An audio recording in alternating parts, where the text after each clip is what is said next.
બનાસકાંઠા બાદ વાત કચ્છની કરીએ। કચ્છના ગાંધીધામમાં પણ ભારે વરસાદથી અનેક વિસ્તારો જળમગ્ન થઈ ગયા છે। અનેક વિસ્તારોમાં ઘૂંટણસમા પાણી ભરાઈ ગયા છે।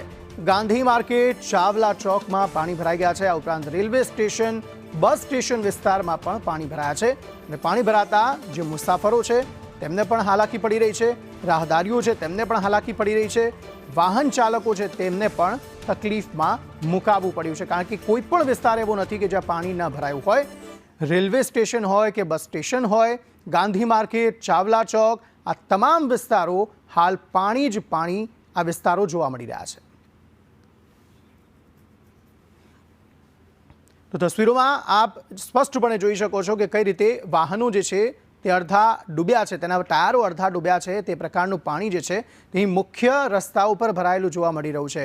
એ રસ્તાઓ કે જ્યાં બસ સ્ટેશન આવેલું છે, એ રસ્તાઓ કે જ્યાં રેલવે સ્ટેશન આવેલું છે, જે મુખ્ય બજાર આવેલા છે, તમામ જગ્યાએ પાણી જ પાણીના દ્રશ્યો જોવા મળી રહ્યા છે અને હજુ પણ વધુ વરસાદની આગાહી હવામાન વિભાગ દ્વારા કરવામાં આવી છે। શહેરી વિસ્તારો તો ઠીક છે, ગ્રામ્ય વિસ્તારોમાં પણ એટલું પાણી ભરાયું છે કે લોકોના ખેતરો જે છે તે બેટમાં ફેરવાયા છે।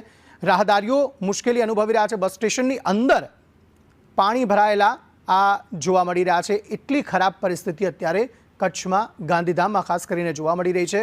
આસપાસ જે વાહન ચાલકો છે તેમને પણ આ પાણીમાંથી જવા માટે તેઓ મજબૂર બન્યા છે।